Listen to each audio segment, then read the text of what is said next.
नमस्कार। मैं डॉक्टर प्रदीप जायसवाल, शोध प्रवक्ता, राज्य शैक्षिक अनुसंधान एवं प्रशिक्षण परिषद उत्तर प्रदेश लखनऊ, अपने सहयोगी श्री ज्ञान बहादुर पासी, प्रवक्ता हिंदी, जिला शिक्षा एवं प्रशिक्षण संस्थान गोंडा उत्तर प्रदेश, एवं डॉक्टर रागिनी गुप्ता, प्रधानाध्यापिका, अभिनव प्राथमिक विद्यालय ककोर गहना, करंजा कला, जनपद जौनपुर। आज मैं डीएलएड चतुर्थ सेमेस्टर के प्रशिक्षुओं के लिए मौखिक भाषा विकास की रणनीतियाँ विषय के साथ उपस्थित हूँ, जिसका उद्देश्य इस प्रकार है। प्रशिक्षुगण मौखिक भाषा विकास के बारे में बता सकेंगे, मौखिक भाषा विकास की विभिन्न रणनीतियों को समझकर उनका महत्व बता सकेंगे। बच्चों में मौखिक भाषा विकास हेतु कक्षा शिक्षण में बातचीत के लिए अधिकाधिक अवसर उपलब्ध करा सकेंगे। बच्चों में मौखिक भाषा विकास हेतु खेल, क्रियाएं, गतिविधियों का निर्माण कर कक्षा शिक्षण में प्रयोग कर सकेंगे। रोचक गतिविधियों के द्वारा कक्षा शिक्षण को प्रभावी एवं बच्चों को सतत क्रियाशील रख सकेंगे।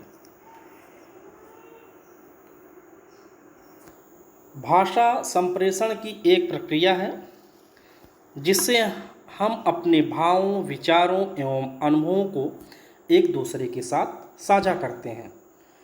भाषा के 4 प्रमुख कौशल हैं: सुनना, बोलना, पढ़ना एवं लिखना। सुनना बोलना भाषा की बुनियादी कौशल है। इसे मौखिक भाषा भी कहते हैं।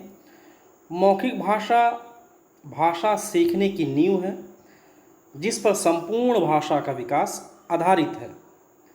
मौखिक भाषा में सुनने, बोलने के अतिरिक्त अन्य क्रियाएं या कौशल शामिल हैं, जैसे अपनी बात को स्पष्ट रूप से कहना, बातचीत के दौरान प्रतिक्रिया देना, बातचीत में नए शब्दों का प्रयोग करना, प्रश्न पूछना, अनुमान लगाना एवं निष्कर्ष निकालना।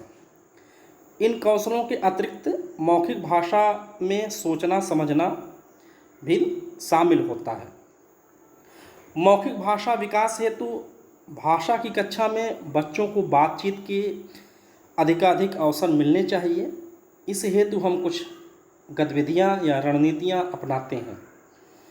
बच्चों का मौखिक भाषा विकास व्यवस्थित एवं क्रमबद्ध ढंग से हो, इस हेतु आज मैं आप सभी के सम्मुख कुछ रणनीतियों की चर्चा करूंगा, जैसे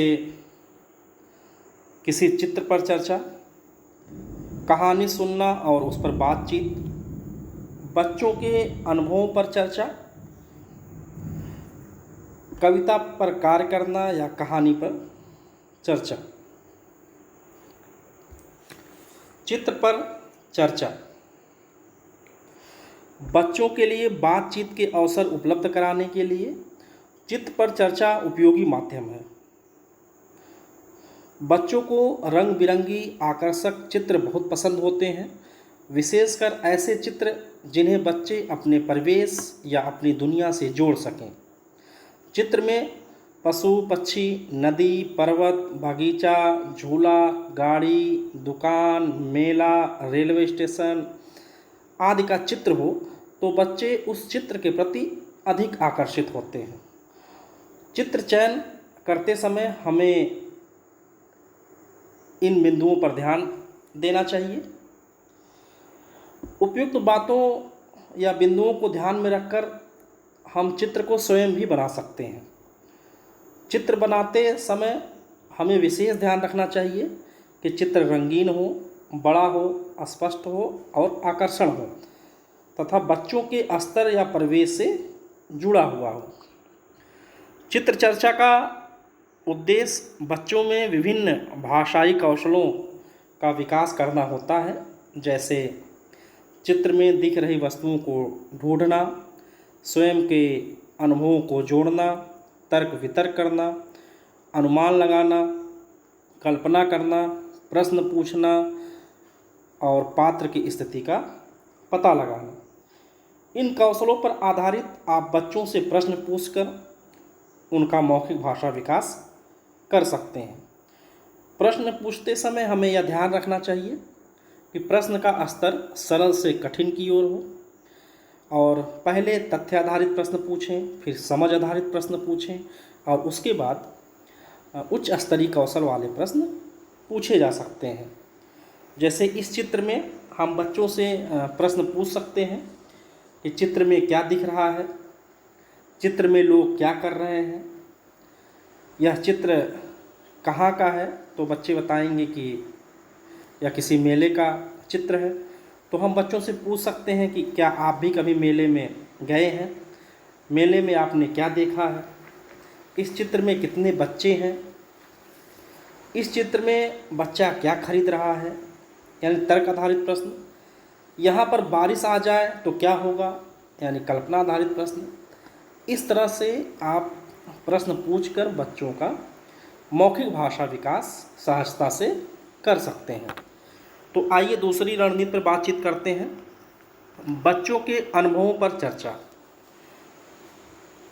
बच्चों के अनुभवों पर चर्चा के बहुत सारे विषय हो सकते हैं, जैसे बच्चों की दिनचर्या, बच्चों के परिवार में रहने वाले सदस्य, बच्चों की पसंद, बच्चों की नापसंद, बच्चों के मित्र, बच्चों के घर में मनाए जाने वाले उत्सव, किसी विशेष दिन का अनुभव, किसी सफ़र या यात्रा का अनुभव। इन सारी बिंदुओं पर, इन सारी चीज़ों पर बच्चों से बातचीत की जा सकती है। इसके माध्यम से बच्चों में मौखिक भाषा विकास किया जा सकता है। बच्चों के लिए स्वयं के अनुभवों को साझा करना आसान होता है। मौखिक भाषा विकास के लिए बच्चों के अनुभव पर बातचीत करना कारगर साबित होता है। बच्चों को अपने अनुभव साझा करने के लिए प्रेरित करें।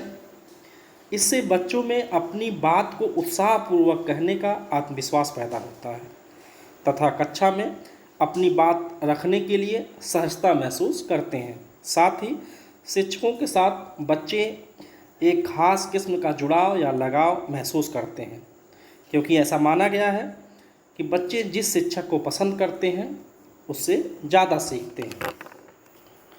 तो आइए अब तीसरी रणनीति पे बातचीत करते हैं, कविता पर कार्य या कहानी पर चर्चा। मौखिक भाषा के विकास में सुनकर समझने का महत्वपूर्ण योगदान होता है। शुरुआती कक्षा में बच्चे सुनकर ही सीखते हैं। इस दृष्टि से कविता या कहानी सुनना सुनाना बच्चों के मौखिक भाषा विकास में उपयोगी साबित होता है। कहानी सुनना बच्चों को बहुत पसंद होता है। कहानी पर चर्चा के माध्यम से बच्चों में कल्पनाशीलता, चिंतन, अनुमान लगाने की क्षमता, तर्क वितर्क करना, प्रश्न पूछना जैसे कौशलों का विकास सहजता से किया जा सकता है। बच्चों को कहानी सुनना सुनाना बहुत अच्छा लगता है। बच्चों की रुचि, अवस्था एवं उनके स्तरानुरूप कहानी या कविता का चयन किया जाना चाहिए, क्योंकि कहानियों के विषय वस्तु आयु के साथ बदलते रहते हैं। जैसे छोटे बच्चों को पशु पक्षियों, राजा महाराजाओं या परियों की कहानियाँ ज़्यादा रुचिकर लगती हैं, किंतु जब बच्चा धीरे धीरे बड़ा होता है तो उसे साहस, संघर्ष, युद्ध आदि की कहानियाँ अच्छी लगती हैं।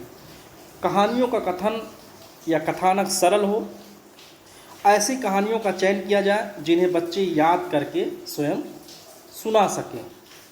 इसी प्रकार कविता को सुनने सुनाने से बच्चों में तुकांत शब्द, लय, नए नए शब्द आदि सिखा सकते हैं। कक्षा की शुरुआत एक मज़ेदार कविता से की जा सकती है। यदि हम कविता पर कार्य करें तो इससे बच्चों में ध्वनि चेतना, प्रिंट चेतना आदि पर बच्चों की समझ विकसित की जा सकती है। तो यहाँ पर एक कविता है, चाँद का कुर्ता, रामधारी सिंह दिनकर की यह कविता है। हटकर बैठा चाँद एक दिन माता से, वह बोला सिलवा दो माँ मुझे ऊन का मोटा एक झिंगोला। यह पूरी की पूरी एक कविता है। इसके माध्यम से कैसे बच्चों का मौखिक भाषा विकास किया जाए, हम बच्चों से कुछ प्रश्न पूछ सकते हैं। जैसे चाँद ने अपनी माता से क्या कहा, आप चाँद को कब देखते हैं, यदि गर्मी होती तो चाँद किस प्रकार के कपड़ों के लिए अपनी माता से जिद करता। आप अपनी माता से किस वस्तु के लिए जिद करते हैं, आपको किस तरह के कपड़े पहनना अच्छा लगता है। तो इन सारी बातों पर इस तरह के प्रश्नों को पूछकर हम बच्चों का मौखिक भाषा विकास कर सकते हैं। धन्यवाद।